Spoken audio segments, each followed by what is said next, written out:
Hello friends, आप सभी का हमारे चैनल पर स्वागत है। तो आज हम बोलेंगे जीमुत वाहन भगवान की जय। आज जितिया व्रत है सभी का, तो हम भी किए हैं। आज जीमुत वाहन भगवान की पूजा होती है। तो यहाँ पे हमारे कम्युनिटी सेंटर में पंडित जी कथा कहेंगे। और देखिए तैयारी हो गई है, आपको दिखा रही हूँ। देखिए एक कुश का जीमुत वाहन भगवान को बनाया गया है। कुश की आकृति से जीमुत वाहन भगवान को बनाया गया है। और यहाँ जीमुत वाहन भगवान का पूजा होगी, ये हमारे पंडित जी कराएंगे। हाँ, तो आप लोग पूजा और कथा का आनंद लीजिए। और जितिया का जो लोग व्रत किए हैं और जो लोग नहीं किए हैं उनको भी कथा सुनना चाहिए। कथा सुनने से भगवान का आशीर्वाद मिलता है। और भगवान यही सबके बच्चों को सबके बच्चों की लंबी उम्र करें, सबका सुहाग बनाए रखें। जय जीमुत वाहन जितिया माता की जय। बोलिए लक्ष्मी नारायण भगवान की जय। जीमुत वाहन भगवान की जय। दीपक का नाम करें सर्वप्रथम। ओम भो दीपदेव रूपस्वं कर्म साक्षी अभिघ्नकृत यावत् पूजा समाप्ति स्यात् तावत् त्वं स्वस्तिरो भव। नमो दिव्यै महादिव्यै शिवायै सततं नमः। नमः प्रकृत्यै भद्रायै नियताः प्रणतास्मताम्। भो देवताभ्यो नमः। कर्मसाक्षिणे नमः। ध्यानार्थे गंगाचल पुष्पाणि समर्पयामि।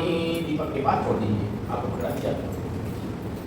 हरि ओम स्वस्ति नः इंद्रो वृहस्रवाः स्वस्ति नः पूषा विश्ववेदाः स्वस्ति नस्तारिक्षो अरिष्टनेमिः स्वस्ति नो बृहस्पतिर्दधातु बृहदश्वामरुतः वृष्णिमातरः शुभं यात्मानो विदधे सुजग्मयः अग्निर्जिह्वा मानवः शूरचाक्षसो विश्वेनो देवा अवसागमन्निः भद्रं कर्णेभिः श्रीभूयाम देवा भद्रं पश्येमाक्षवीर्यजत्राः स्थिरैराङ्गैस्तुष्टुवाग्वं सस्तनो भिर्वसेमहि देवहितं यदायोः शतमिन्नो शरदो अन्ति देवा यत्रा नश्चक्राचरसां तनु नाम पुत्रास्तो यत्र पितरो भवन्ति मानो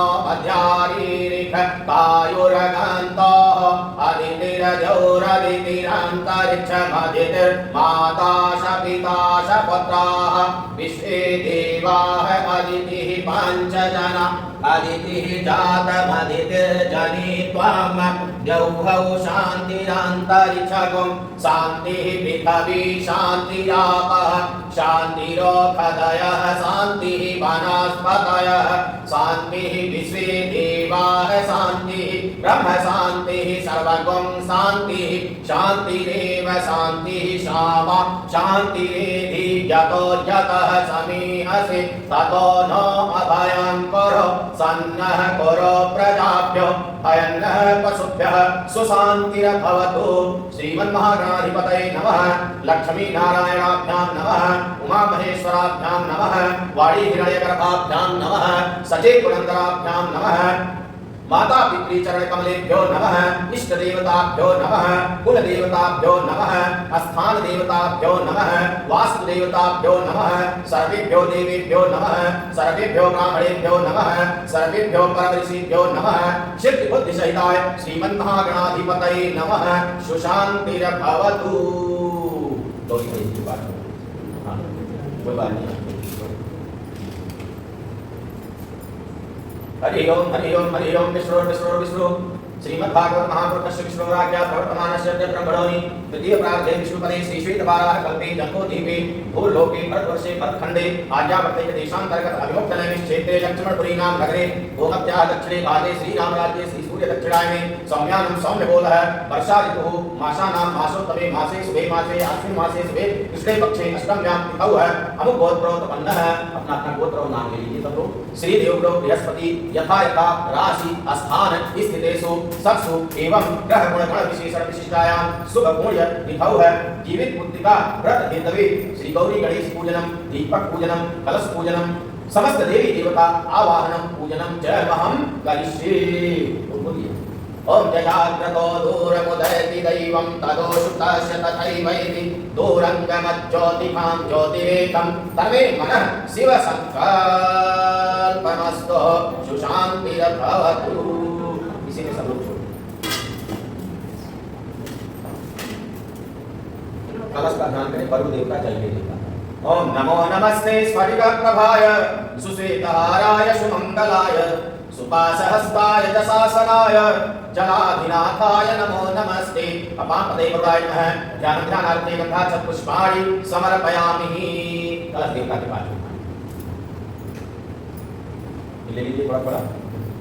यहाँ पे ध्यान करें भगवान का।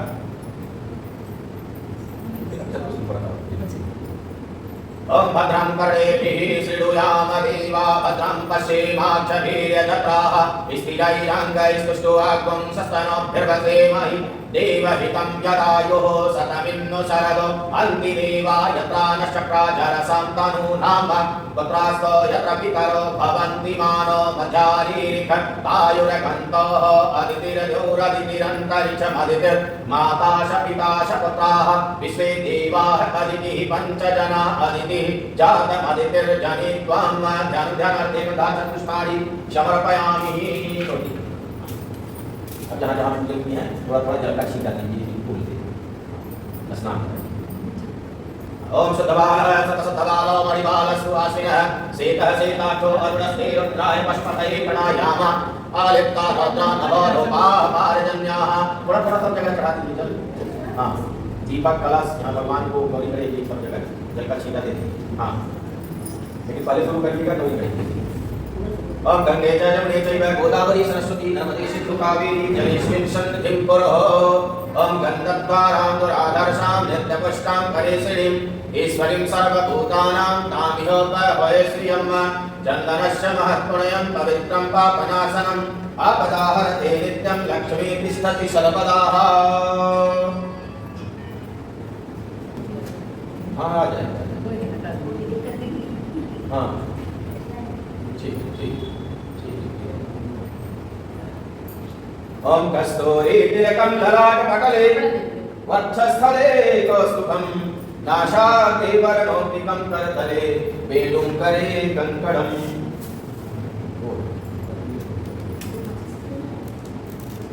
मोटा वाला जी। हाँ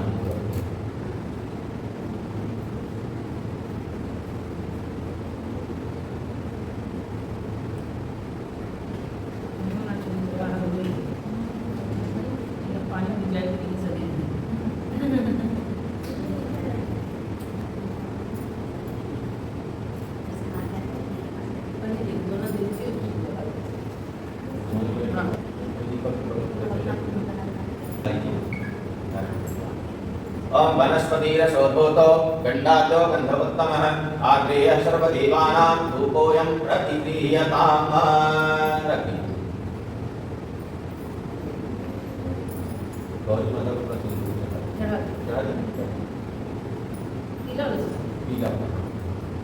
ओम सिंदूरं शोभनं रक्तं सौभाग्यं सुखवर्धनं शुभदं कामदं चैव सिंदूरं प्रतिगृह्यताम्।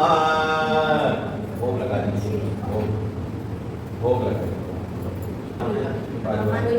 हाँ हाँ कोई बात नहीं जैसे हो।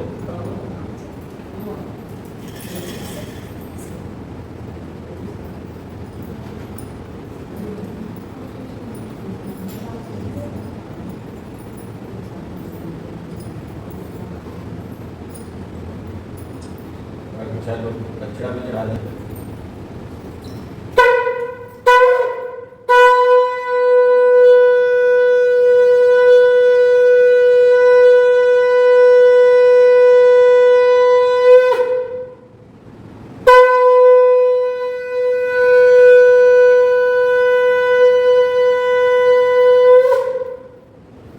बोलिए लक्ष्मी नारायण भगवान की जय। बोलिए जीवदान भगवान की जय। जितिया माता की जय। थोड़ा थोड़ा चंद्र पुष्प हाथ में ले लीजिए भगवान की कथा सुने।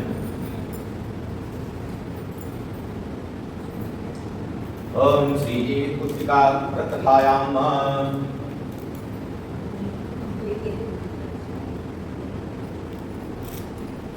एक बार नैमिषारण्य के ऋषि निवासी ऋषियों ने संसार के कल्याण के लिए श्री सूत जी से पूछा हे सूत जी, कराल कलिकाल में लोगों के बालक किस तरह दीर्घायु होंगे, कृपा करके हमें बताएं। श्री सूत जी बोले, हे ऋषियों, जब द्वापर का अंत और कलयुग का प्रारंभ होगा, उसी समय बहुत सी शोकाकुल स्त्रियों ने आपस में सलाह कि कन्या इस कल में माता के जीवित रहते हुए मर जाएंगे। तब वे आपस में कुछ निर्णय नहीं कर सकी। तब गौतम जी के पास पूछने के लिए गई। गौतम जी के पास जब उनके पास पहुंची तो उस समय गौतम जी आनंद के साथ बैठे थे। उनके सामने जाकर उन्होंने मस्तक झुकाकर प्रणाम किया। पश्चात स्त्रियों ने पूछा कि प्रभु, इस कलयुग में लोगों के पुत्र किस तरह जीवित रहेंगे, कृपा करके हमें बताएं। इसके लिए कोई व्रत या तप हो तो कृपा करके बताइए। इस तरह उनकी बात सुनकर श्री गौतम जी बोले, हे स्त्रियों, आपसे मैं वही बात कहूंगा जो मैंने पहले से सुन रखा है। श्री गौतम जी ने कहा, जब महाभारत युद्ध का अंत हो गया और द्रोण अश्वत्थामा के द्वारा अपने बेटों को मरा देखकर सब पांडव बड़े दुखी हुए, तो पुत्र के शोक से व्याकुल द्रौपदी अपनी सखियों के साथ ब्राह्मण श्रेष्ठ धौम्य के पास धौम्य ऋषि और उनके उसने धौम्य से कहा, हे विप्रेंद्र, कौन सा उपाय करने से बच्चे दीर्घायु हो सकते हैं, कृपा करके ठीक हमें बताएं। धौम्य बोले, सत्ययुग में सत्य वचन बोलने वाला, सत्य आचरण करने वाला, समदर्शी जी मूतवाहन नामक एक राजा था। एक बार वह अपनी स्त्री के साथ अपनी ससुराल गया और वहीं रहने लगा। एक दिन आधी रात के समय पुत्र शोक से व्याकुल कोई स्त्री रोने लगी, क्योंकि वह अपने बेटे के दर्शन से निराश हो गई। उसका पुत्र मर चुका था।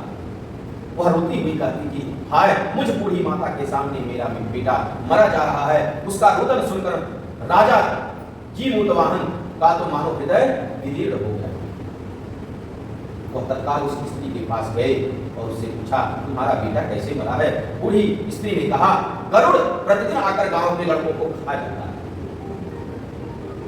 इस पर दयालु राजा ने कहा, माता, अब तुम रो मत, आनंद से बैठो, मैं तुम्हारे बच्चे को बचाने का यत्न करता हूं, उपाय कर रहा हूं। ऐसा कहकर राजा उस स्थान पर गए जहां गरुड़ आकर प्रतिदिन मांस खाया करता था। उसी समय गरुड़ भी उस पर टूट पड़ा और मांस खाने लगा। जब अतिशय तेजस्वी गरुड़ ने राजा का बायां अंग खा लिया तो झटपट राजा ने अपना दाहिना अंग फेर कर गरुड़ के सामने कर दिया। यह देखकर गरुड़ ने कहा, तुम कोई देवता हो? कौन हो तुम? मनुष्य तो नहीं जान पड़ते हो। अपना जन्म और कुल बताओ। पीड़ा से व्याकुल मन वाले राजा ने कहा, हे पक्षीराज, इस तरह के प्रश्न करना व्यर्थ है। तुम अपनी इच्छा भर मेरा मांस खा लो। यह सुनकर गरुड़ रुक गए और बड़े आदर से राजा के जन्म और कुल की बात पूछने लगे। राजा ने कहा, मेरी माता का नाम सैप्या और मेरे पिता का नाम सालिवान। सूर्यवंश में मेरा जन्म हुआ है और जी मूतवाहन मेरा नाम है। राजा की दयालुता देखकर गरुड़ ने कहा, हे महाभाग, तुम्हारे मन में जो अभिलाषा हो वर मांगो। राजा ने कहा, हे पक्षीराज, यदि आप मुझे वर दे रहे हैं तो वर दीजिए। आपने अब तक जिन प्राणियों को खाया है वे सब जीवित हो जाएं। हे स्वामी, अब से आप यहाँ बालकों को न खाएं और कोई ऐसा उपाय करें कि जहाँ जो उत्पन्न हो वो लोग बहुत दिनों तक जीवित रहें। धौम्य ने कहा कि पक्षीराज गरुड़ राजा को वरदान देकर स्वयं अमृत के लिए नागलोक चले गए। वहां से अमृत लाकर उन्होंने उन मरे मनुष्यों की हड्डियों पर बरसाया। ऐसा करने से सब लोग जीवित हो गए जिनको कि पहले गरुड़ ने खा लिया था। राजा के त्याग और गरुड़ की कृपा से वहां वालों का बहुत कष्ट दूर हो गया। वहां रहने वाले जो है कष्ट से मुक्त हो गए। उस समय राजा के शरीर की शोभा दो पूरी हो गई। अगर हमारे द्वारा किसी को सुख मिल रहा है तो हमें बड़ा हर्ष और लाभ होता है हमारे मन में। चलिए, हमारी वजह से किसी का काम बन गया, किसी को सुख पहुंच गया, हमें खुशी होती है। और जाने का हम किसी को दुख दे देते हैं तो ऊपर से तो दिखावा होता है कि हम खुश हो गए, हमारे द्वारा चलो हमने उनका बिगाड़ दिया, लेकिन अंदर से हमारी आत्मा जो है स्थिरता नहीं रहता है उसमें। ये अनुभव होता है। ऊपर से तो दिखता है हमारे चलो बहुत पूर्ण रहे थे और हम बिगाड़ दिए इनका काम, लेकिन अंदर से जो है ना, अंदर से आत्मा जो है प्रसन्न नहीं रहती, ऊपर से भले दिखता है। उसी प्रकार राजा के द्वारा जो एक कार्य हुआ तो राजा को बड़ी खुशी हुई कि हमारे द्वारा भगवान ने हमें निमित्त बनाया कि कार्य करने के लिए, हमारे द्वारा लोगों का इतना कल्याण हो गया, सबके बच्चे बड़े बच गए।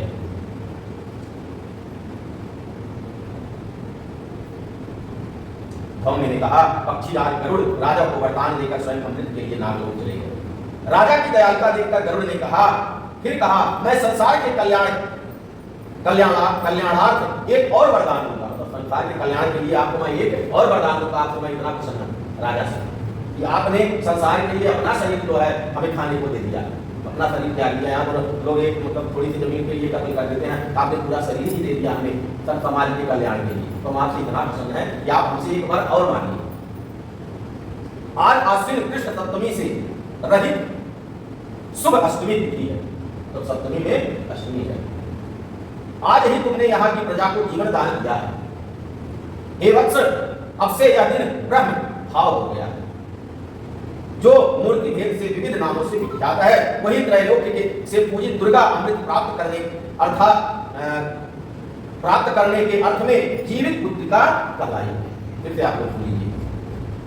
जो मूर्ति भेद से विविध नामों से विख्यात है, वही त्रैलोक्य से पूजित दुर्गा अमृत प्राप्त करने के अर्थ में जीवित पुत्रिका कहलाई।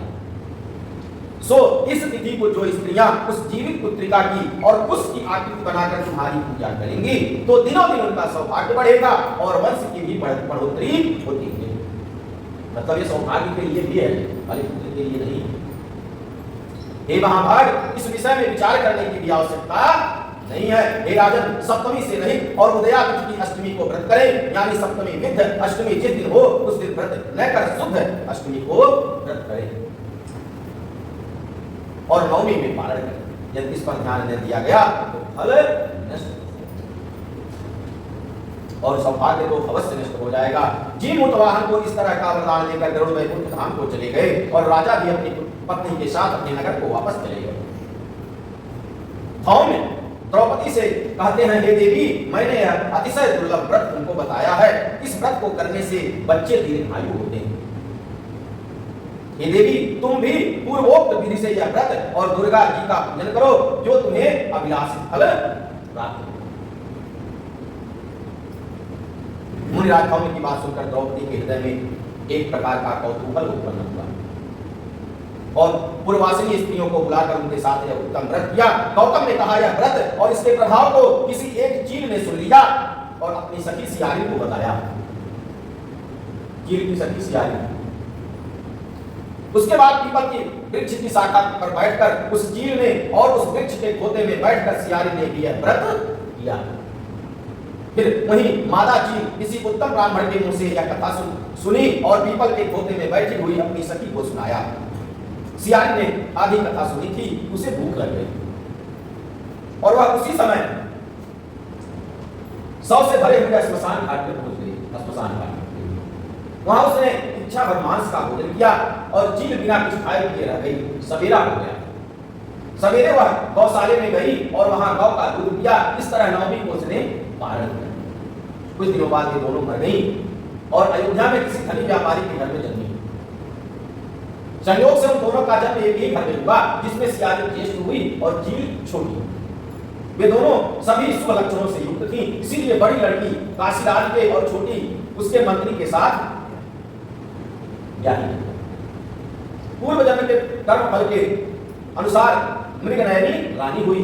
जिस किसी भी संतान को उत्पन्न करती वह मर जाती और पूर्व जन्म की बातों को स्मरण करने वाली मंत्री की पत्नी ने अष्ट वसुओं के सदस्य तेजस्वी 8 बेटे उत्पन्न किए और सभी जीवित रहे। अपनी बहन के पुत्रों को जीवित देख करके ईर्ष्यावश राजपत्नी ने अपने स्वामी से कहा, यदि तुम मुझे जीवित रखना चाहते हो तो इस मंत्री के भी पुत्रों को उसी जगह भेज दो जहां मेरे बेटे गए। तो मेरे बेटे मर गए, उनको भी मार डालो। यह सुनकर राजा ने उस मंत्री के पुत्रों को मारने के लिए कई प्रकार के प्रयास किए, पर मंत्री पत्नी ने जीवित पुत्रिका के पुण्य बल से बचा लिया। तो उसके प्रभाव से उनका वार विफल हो गया, मार नहीं पाए। एक दिन राजा ने अपने आदमियों से उन पुत्रों का सिर कटवाकर पिटारी में रखवाया और वह पिटारी उनकी माता मंत्री की पत्नी के पास भेज दिया। किंतु वे आठों सिर देश की कीमती जवाहरात हो गए, मतलब वो सोना चांदी बन गए उसे। और भले चढ़के हुए 8 लड़के अपनी माता के पास वापस आ गए। उनको जीवित देखकर राजपत्नी को बड़ा विस्मय हुआ। अंत में वह मंत्री की पत्नी के पास आई और उसे पूछा, बहन तुमने कौन सा ऐसा पुण्य किया है जिससे बार बार मारे जाने पर भी तुम्हारे बेटे नहीं बनते?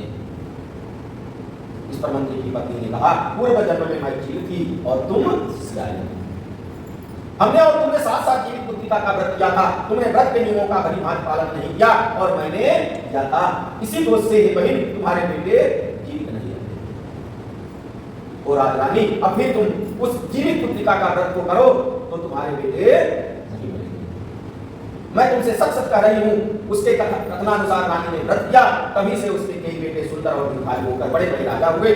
सूत जी कहते हैं, इस प्रकार का आनंद देने वाला मैंने यह दिव्य व्रत बतलाया। स्त्रियां चिरंजीवी संतान चाहती हो तो विधि पूर्वक यह व्रत। बोलिए लक्ष्मी नारायण भगवान की जय, माता की जय, भगवान की जय।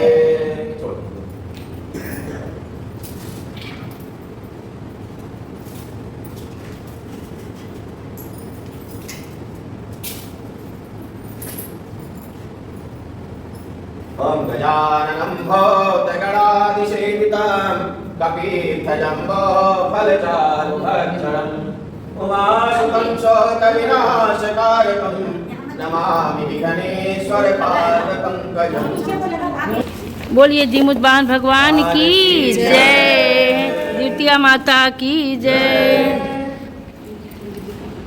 तो हमने जीमुत वाहन भगवान का पूजा किया, कथा किया। कैसा लगा आपको ज़रूर बताइएगा।